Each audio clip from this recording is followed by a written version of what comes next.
Morning, good afternoon, good evening students. तो पिछला chapter जो हमने कंप्लीट किया था उसके बाद आज हम लोग नया चैप्टर शुरू करने जा रहे हैं, दैट इज़ वॉइड एग्रीमेंट्स।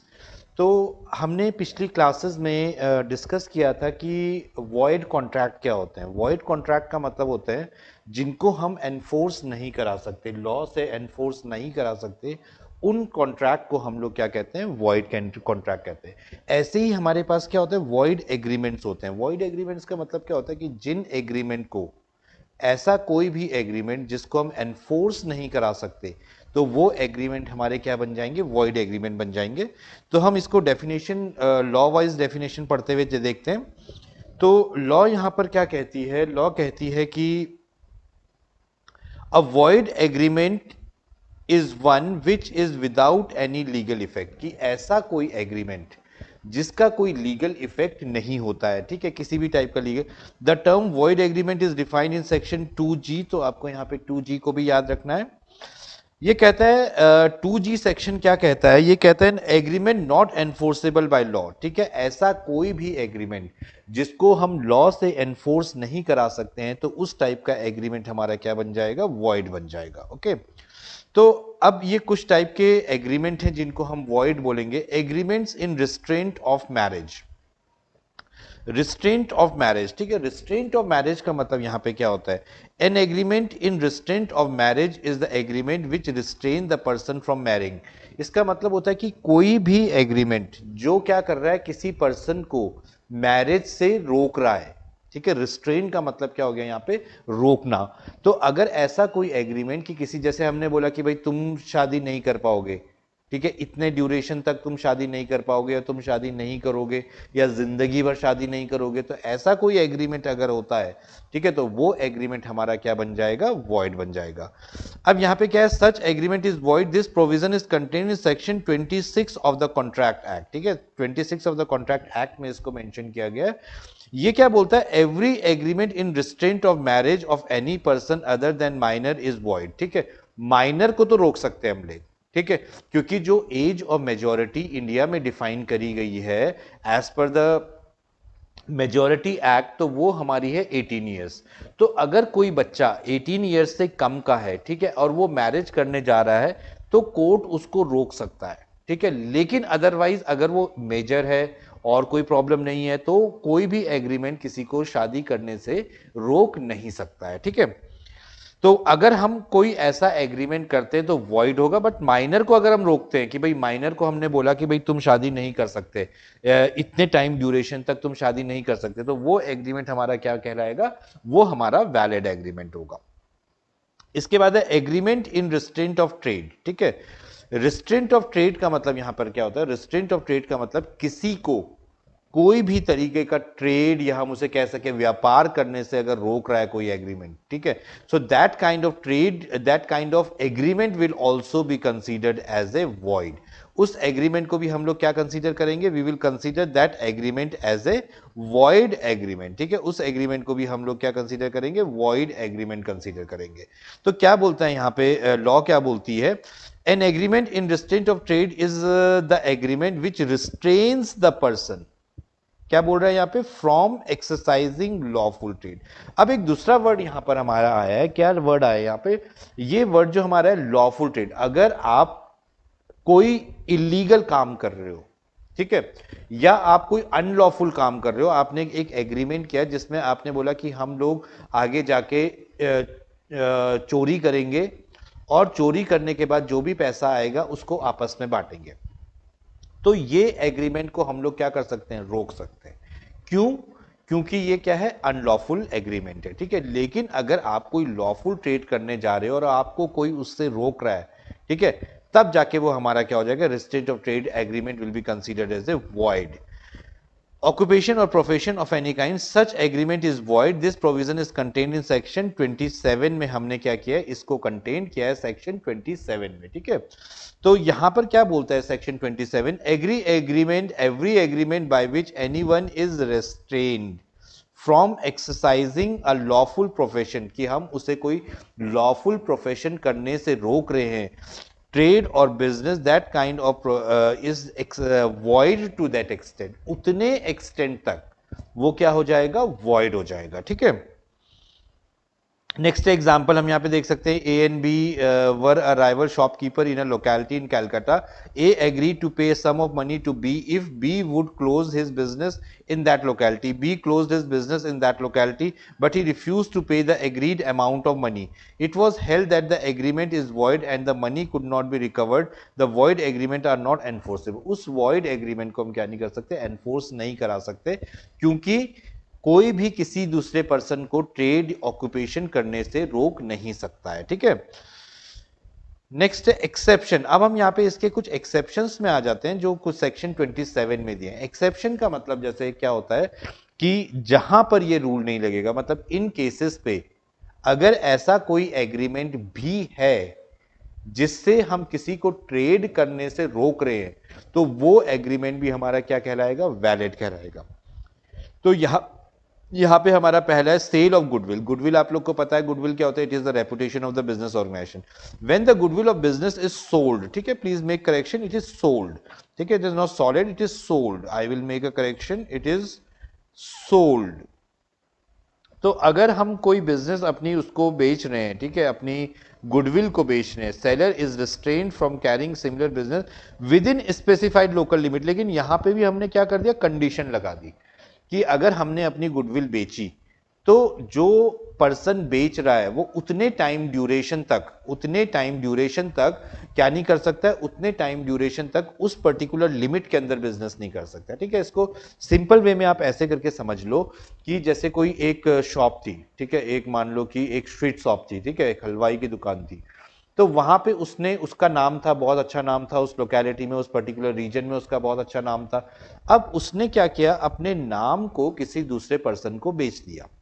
ठीक है, दूसरे पर्सन को बेच दिया, और अगर दूसरे पर्सन ने उसका गुडविल खरीद ली, गुडविल खरीदने के बाद अब ये पर्सन उसी से 1 किलोमीटर दूर पे दूसरी दुकान खोल देता है, तो फायदा क्या हुआ वो गुडविल बेचने का, लोग तो सबके सब जो यहां पे आ रहे थे वो उसके पास वहां जाने लग जाएंगे। तो इस टाइम पे जो एग्रीमेंट होगा, इनके बीच में जो एग्रीमेंट होगा वो ये होगा, जो बायर होगा ये बोलेगा कि भाई तुम 2 साल तक 10 किलोमीटर की रेंज में कोई भी स्वीट शॉप नहीं खोलोगे। तो ये जो एग्रीमेंट है, तो यहां पे ये मना कर रहा है, उसे बिजनेस करने के लिए मना कर रहा है, लेकिन ये एग्रीमेंट क्या कहलाएगा, वैलिड कहलाएगा, क्योंकि यहां पे रिस्ट्रेंट क्या है, वैलिड है, क्योंकि उसने उसे गुडविल बेची और गुडविल का उसने ऑब्वियसली उससे पैसा भी लिया होगा। तो इस वजह से ये क्या मान जाएगा, वैलिड एग्रीमेंट माना जाएगा, इनवैलिड एग्रीमेंट नहीं माना जाएगा। ये बात यहां पे लिखिए, दस N agreement which restrain the seller from seller of the goodwill for carrying on the similar business is a valid agreement. किस टाइप का एग्रीमेंट है, वैलिड एग्रीमेंट है। लेकिन याद क्या रखना है आपको, याद आपको ये वाली बात रखनी है, स्पेसिफाइड लोकल लिमिट। वो क्या होना चाहिए, स्पेसिफाइड लोकल लिमिट में होना चाहिए। ठीक है, नेक्स्ट है restraint on containing partner of A firm from carrying on any business. N agreement which restrain a continuing partners from carrying on any business other than the business of the firm is valid. It means that during the continuance of the firm, the partner can carry out the joint business of the firm only and Indian Partnership Act by the Indian Partnership Act. ठीक है, तो यहां पे अगर कोई partner है, ठीक है, वो फर्म को छोड़ के चले जाता है, फर्म को छोड़ के चले जाता है, तो फर्म ये एग्रीमेंट कर सकती है उस पार्टनर के साथ में कि तुम इतने स्पेसिफाइड टाइम में, इतनी स्पेसिफाइड लोकेलिटी में कोई ऐसा बिजनेस नहीं कर सकते हो। ठीक है, अदर देन द बिजनेस, लेकिन उसको उस चीज के लिए नहीं रोक सकते। अगर वो हमारा बिजनेस फॉर एग्जांपल की स्ट्रीट शॉप का है, ठीक है, तो हम उसे स्ट्रीट शॉप रोकने से मना कर सकते हैं, एक लिमिट बना सकते हैं, लेकिन जरूरी नहीं कि वो अपना स्टेशनरी का काम शुरू करना चाह रहा है उस लोकेलिटी में, तो स्टेशनरी का काम वो क्या कर सकता है, शुरू कर सकता है उस पर्टिकुलर लोकेलिटी में। ठीक है, इसके बाद है नेक्स्ट है restraint on outgoing from similar business. ठीक है, सिमिलर बिजनेस अगर होगा, similar business, N agreement which restrain the outgoing partner from carrying on business which is similar two of that firm is valid, however the restriction must be reasonable. लेकिन जो restriction उसको लगाई जाए वो क्या हो, रीजनेबल हो। ठीक है, वो रिस्ट्रिक्शन क्या होनी चाहिए, रीजनेबल रिस्ट्रिक्शन होनी चाहिए। अब जैसे हमने बोला कि भाई तुम इस पर्टिकुलर लोकेलिटी तक ये काम नहीं करोगे, तो वो तो ठीक है। अब आपने बोल दिया अब जिंदगी भर ये काम नहीं करोगे, या पूरे कंट्री में ये काम नहीं करोगे, वो गलत रिस्ट्रिक्शन हो जाएगी, वो नहीं। तो यहाँ पे क्या बोल रहे हैं कि हाँ, अगर कोई ऐसा कोई रिस्ट्रिक्शन है जो इसको क्या कर रहा है, केवल सिमिलर बिजनेस को कुछ पर्टिकुलर रीजनेबल रिस्ट्रिक्शन के साथ में कर रहा है, that will be a valid. फिर है restraint in anticipation of dissolution of firm. Upon the dissolution or anticipation of dissolution of the firm, the partners may enter into an agreement which restrain each of the other partner from carrying out of the business of similar of that count. अब अगर dissolution होने जा रहा है, हमारी firm का dissolution होने जा रहा है, ठीक है, हमारी फर्म डिसॉल्व होने जा रही है, या हमको एंटिसिपेशन लग रहा है, एंटिसिपेशन का मतलब हमको लग रहा है कि भाई ये 4-5 महीने के अंदर डिसॉल्व हो जाएगी। अब इस टाइम पे क्या होगा कि पार्टनर क्या करेंगे, कोशिश करेंगे कि अपने सेम नाम से, सेम उससे अपना अलग सिमिलर बिजनेस को क्या कर लेंगे, स्टार्ट कर सकते हैं। तो यहां पे हम लोग क्या कहना चाह रहे हैं कि अगर उसमें क्या कर सकते हैं, एक पार्टनर एक एग्रीमेंट में आएंगे कि भाई कोई भी सिमिलर टाइप के बिजनेस को नहीं ऑपरेट करेगा, क्योंकि अदरवाइज उसके पास वो सारी की सारी गुडविल क्या हो जाएगी, चले जाएगी। तो इस टाइप के बिजनेस को ये लोग क्या कर सकते हैं, रिस्ट्रेंट कर सकते हैं, ठीक है। नेक्स्ट है restrain when goodwill of the firm is sold, ठीक है, वो ये upon the sale of the goodwill the agreement of the restrain is to the partner from carrying on similar business is valid.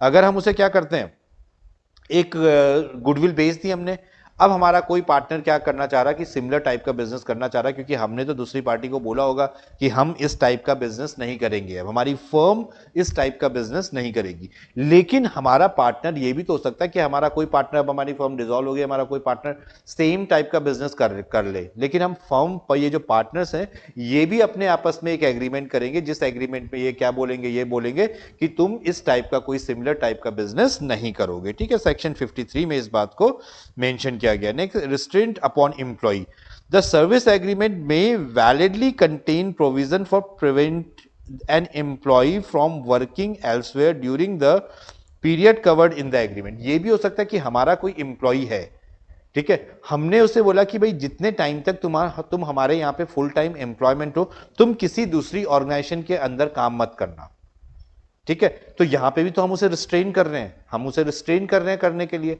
तो इन particular cases पे भी ये जो agreement होगा हमारा क्या हो जाएगा, वैलिड हो जाएगा। जैसे आप देखेंगे कि whosoever is there in the government job में जो होता है उसको ये वाली बात बोल दी जाती है कि तुम किसी दूसरी कंपनी में या किसी टाइप का दूसरे टाइप का बिजनेस नहीं कर सकते हो, क्योंकि you are in a full time employment with the government. तो ऐसा कोई अगर एग्रीमेंट आता है हमारे पास पे, तो वो एग्रीमेंट क्या होगा, वैलिड होगा और इनवैलिड नहीं होगा, इवन दो वो उसको किसी टाइप का ट्रेड बिजनेस करने से मना कर रहा है, ठीक है। Restraint in trade combination and agreement between the manufacturer और trader to not to sell, ठीक है, यहां पे वर्ड आता है not to sell the goods below a price, ठीक है, टू पूल प्रॉफिट और divide the business into certain proportion, ठीक है। तो जैसे कभी कभी कोई ट्रेड कॉम्बिनेशन हो जाते हैं, ट्रेड कॉम्बिनेशन का मतलब क्या होता है कि 3-4 कंपनी ने मिलके एक पूल बना दिया, पूल बनाने के उन्होंने बात बोला कि भाई हम क्या करेंगे, सप्लाई को कंट्रोल करेंगे, प्राइस को कंट्रोल करेंगे, इन सब चीजों को कंट्रोल करेंगे।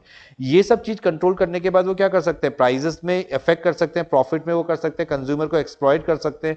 तो इस टाइप का अगर हमारा कोई ट्रेड कॉम्बिनेशन बनता है, ठीक है, not sell the goods below a certain price to pool the profit and to divide the business profit in certain proportion does not amount to restrain to trade and it is perfectly valid, ठीक है। तो इस type का अगर वो करते हैं, but यहाँ पे एक चीज आ जाएगी, वैलिड है लेकिन उसमें कंज्यूमर एक्सप्लॉयटेशन नहीं होना चाहिए। जैसे एसीसी है, एसीसी सीमेंट जो है, तो वो इसी टाइप का एक पूल है, ठीक है। तो ऐसे आप पूलिंग कर सकते हो, लेकिन उसका ऑब्जेक्टिव क्या नहीं होना चाहिए, उसका ऑब्जेक्टिव कंज्यूमर को एक्सप्लॉइट करना नहीं होना चाहिए, अदरवाइज आपका एमआरटीपी एक्ट जैसे था, monopoly restrictive trade practices act है, तो इस टाइप के एक्ट वहां पे क्या हो जाएंगे, एप्लीकेबल हो जाएंगे, ठीक है।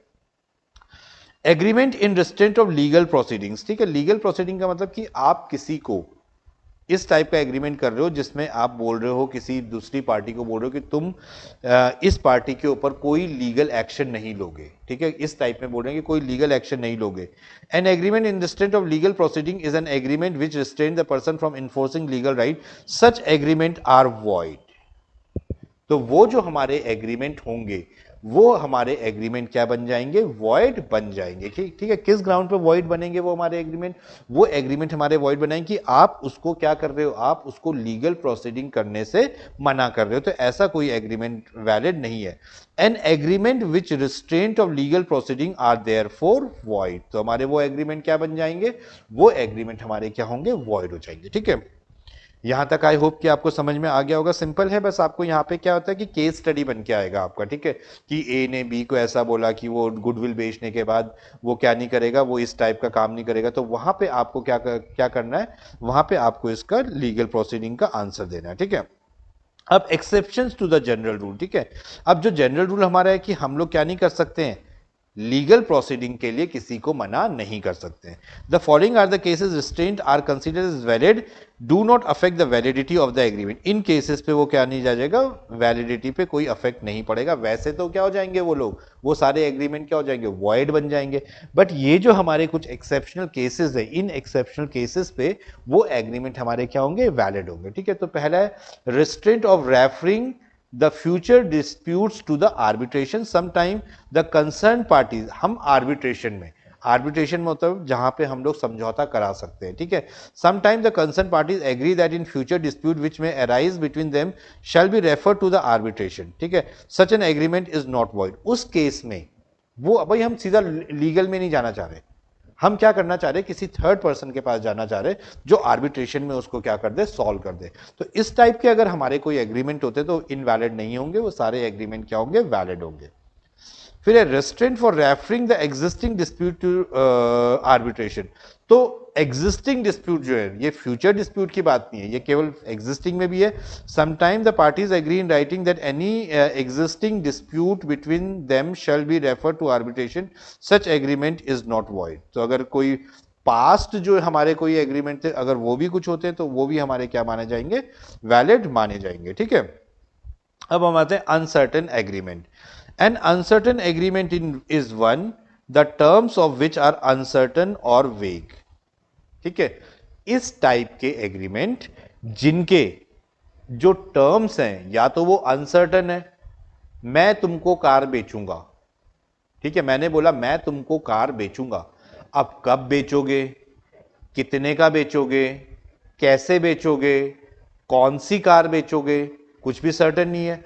तो अगर वहां पे हमारे सर्टेनिटी नहीं है, ठीक है, या दूसरा वेग, ठीक है, बिल्कुल वेग है, मैं बेचूंगा तुम्हें, क्या बेचोगे, कुछ नहीं मेंशन है यहां पे। अगर इस टाइप के हमारे कोई वेग एग्रीमेंट होते, such agreement are void and without any legal effect. तो ये जो हमारे जो कॉन्ट्रैक्ट होंगे, इस टाइप के जो कॉन्ट्रैक्ट होंगे, वो कॉन्ट्रैक्ट हमारे क्या बन जाएंगे, वॉइड बन जाएंगे। ठीक है, this provision is contain in section 29 of the Indian contract act. ये किसमें इंक्लूडेड होंगे, section 29 of the Indian contract act.